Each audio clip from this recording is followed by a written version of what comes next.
Hello and welcome to another episode of Crushing Comics, the show where I fall in love with my comic book collection all over again. I am down to just 2 wrapped books here. That is the end. So we're going to go with this one. And I kind of have a pretty good idea of what it's going to be. And these are 2 books that I have a lot to say about. So no long preamble from me here. Let's just get right to unwrapping.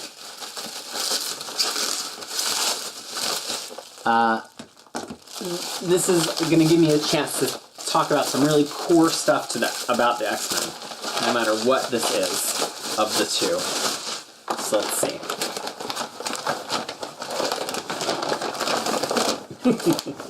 Okay. So this is X-Statix, one of Marvel's biggest omnibuses. It's so hard to explain. So let me try. X-Force had been a Marvel title, an X-Men title, since 1991. And it had always been the semi-proactive, semi-teenage version of X-Men.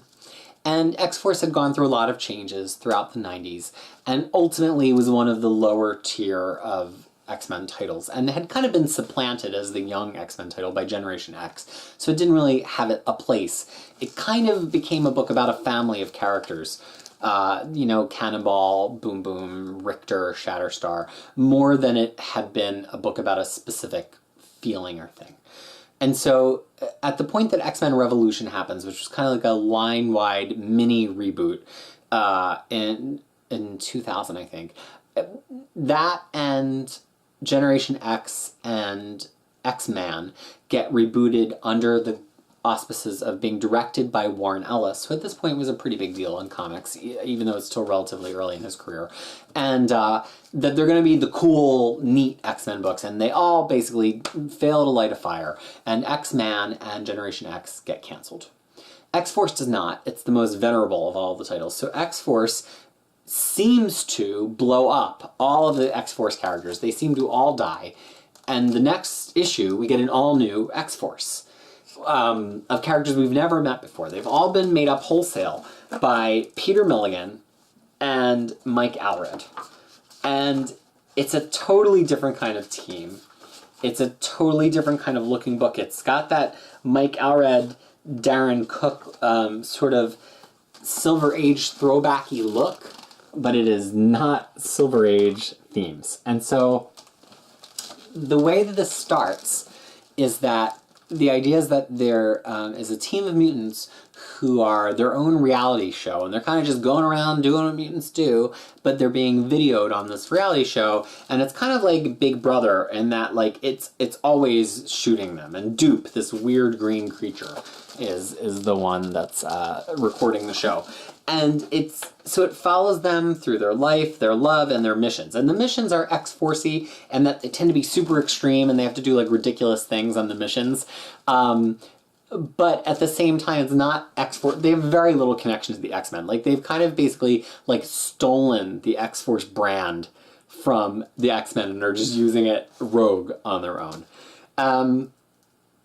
And this book has some really challenging themes. It's very, very adult, mature readers, because it tackles themes of like substance abuse and you know, death and sexual abuse and all sorts of really deep things. And you find yourself really caring about these characters. Like, the trappings of their reality show begin to kind of recede into the background, even though it's still a plot point, because you start to get really invested in these characters, including the main one, Mr. Sensitive, who's like a ridiculous character. His mutant power is basically he just feels everything too much. He can feel the wind on his skin and everything too much. And so, but he's also like this crazy martial artist, but he can't really touch anything, you know, without the protection of his suit, or else it's like too much and it overloads his senses. And all of the characters are kind of ridiculous in that way. Like, they've all got powers that are like their own worst enemy, which any X-Men could say. I mean, Cyclops could say that, but these are played a little bit more for laughs than typical in X-Men. So it's funny, I was a big participant in comic book resources, X-Men boards, and boards in general for many years. I still am, but not as much as I used to, because I think I've moved on to other venues of talking about X-Men. I think after their redesign, the boards never bounced back in the same way, but it's another story.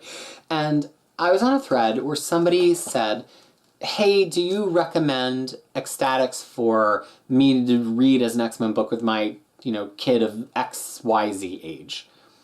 And so all these people are replying, and I was like, well, it's got some drugs and things in it. That was all I could really think of to content warn somebody about, right? And they come back and they're like, oh, I knew about that, but I was worried because I've heard that there's a same-sex relationship in this comic book. And I'm thinking, like, Mr. Sensitive wasn't gay or bisexual. Like, what is he talking about? So then I got my book out and I started rereading it. And I remembered that two of the supporting characters are gay and eventually enter into a relationship with each other. It's not the main thrust of the book by any means, but we do get their relationship. We see them kiss on the page. It's a thing. It's part of the plot of the book. But it was so minor that it hadn't even registered for me. And I'm somebody who really loves when there is great, authentic, LGBT content in comic books because it represents the world around me. And it was like minor enough that it didn't even register. So I replied to this person and said, like, I think there is, actually, now that I paged through the book, but it's not graphic. It's not like I thought maybe his concern was like, is this going to be graphically describing how same-sex couples have sex? Maybe I don't want to expose my child to that, which I don't know why that would be in a comic book, and even like X-Men anyway. And even if it was, I mean, God, we get exposed to straight relationships all the damn time. Like, you can't watch anything without some damn straight relationship subtext. So, like, what's the harm if there's a little bit of gay relationship subtext, right? Like, we have to constantly endure straight people hooking up and making sex jokes at each other. Why can't we make it through a couple of issues? And he was like, well, I just don't want to expose my child to that. Not to the description of sex, just to the characters. The characters being gay and kissing. I was flabbergasted by that. I made it a point to expose my daughter to same-sex relationships and different kinds of relationships in fiction as soon as I possibly could, as soon as I could explain it to her. And the difference between different sexual orientations and different genders as soon as she could understand it. Because it's part of the world, and gender is not a binary, and love is not a binary, and I think it's important that everybody understands that. And I think part of my acceptance for that came from my family, parts of my family being very accepting, and having members of my family who were gay, and one person who died of AIDS, as luck would have it, or not luck, as the case may be, through a needle stick, because he was a nurse, rather than, through any other means of having HIV, although it's tragic no matter how you wind up having HIV, AIDS, and every death from it is tragic. But I also credit a lot of my acceptance of people to X-Men. Right? You're reading this book about a group of mutants who's marginalized, hated and feared for who they are. Yes, some of them are a weapon and some of them are dangerous, but a lot of them are just people trying to live their lives. And we've seen so many mutants who are just people have their rights trampled, be killed, just because they're mutants. And then to have somebody who claims to love X-Men say that they don't want to expose their child to a book about mutants where two of them might be men who might kiss. I don't know if that guy got the point of X-Men. I think he should send me all of his X-Men comics, and I will redistribute them among all of you readers out there who want them and appreciate the themes of X-Men. If you can't enjoy a comic book just because two characters of the same sex kiss each other, you have been reading X-Men wrong. I hate to break it to you, but you've been reading X-Men wrong all of these years. I'm not saying you have to love homosexuality. I'm not saying you have to be turned on by the characters kissing each other, but they're just people sharing romance on the page or in the story or whatever you're consuming. And the whole point of X-Men from 1963 forward is to accept that, right? Not just to accept people who are lesbian, gay, bisexual, and transgender, but to accept people who are of different religions than you. People who have a different color skin than you, people who are of a different ethnicity than you. That's the whole point of the X-Men franchise, and it blows my mind that this weird little book is a book that some X-Men fans would reject for having those themes.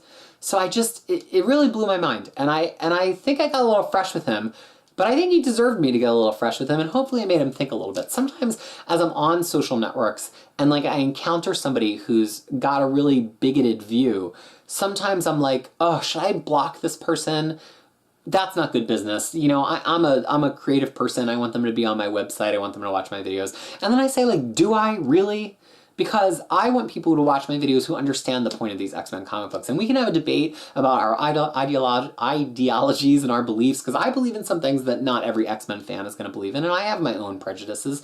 But we could talk about them frankly. But if you're going to just shut the door to, you know, a whole group of people, to women, to black people, to indigenous people, to lesbians, gays, bisexuals, and transgender people, then I think you should just shut the door to X-Men. You should just shut the door to comic books, honestly. And so I reread this book, and it turns from X-Force into X-Statix. The team really has stopped being X-Force at a point, and the book kind of acknowledges that and relaunches as X-Statix.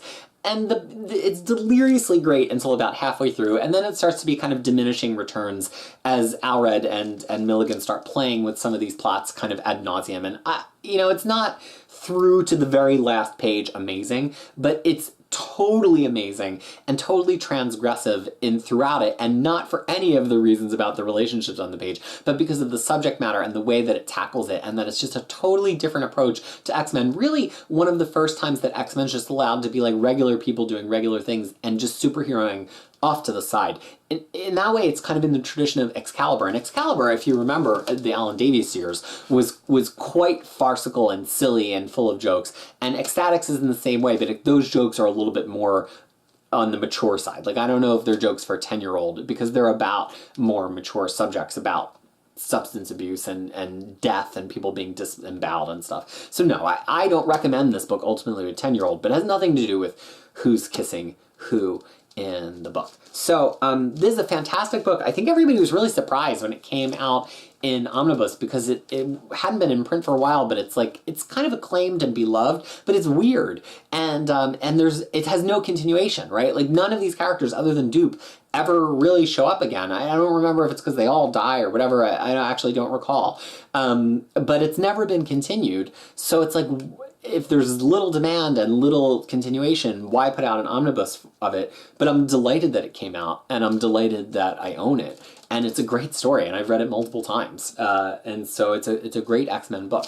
If you love mutants and you love the X-Men, but you're looking for something a little bit off the beaten path of that, and you want something self-contained where you don't have to understand any crossovers or other X-Men stories or whatever, this is it. This is the best one I could hand to you.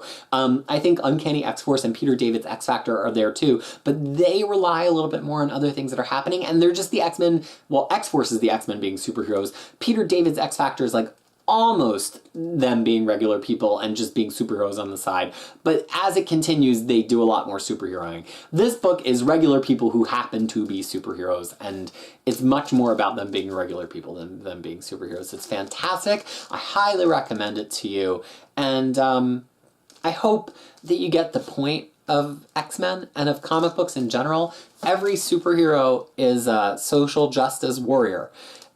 We could say that SJW has started to mean a different thing about a very specific, very small, very vocal, very unforgiving section of the people who love social justice, but also representation and diversity in comics. But I'm here to tell you that, like, comics are about everybody's rights being defended. And if you're not willing to defend everybody's rights, you're reading the wrong thing and you're watching the wrong show. But I don't think you are. I think you're probably here for the right reason and you get it. And if you have some different set of opinions within the getting it, that's why it's great to have relationships like I'm starting to have. A lot of you have been reading and commenting and watching and keeping up with me for years, and I treasure that. So thank you for being open-minded. Thank you for caring about inclusion on the page. And thank you for watching me ramble on this episode and over 80 episodes prior. And we have got one more book to fall in love with here on Crushing Comics. But first, let's have the ceremonial shelving of X-Statix. Tune in next time for the stunning finale of Season 1 of Crushing Comics as we finish up falling in love with my comic book collection all over again.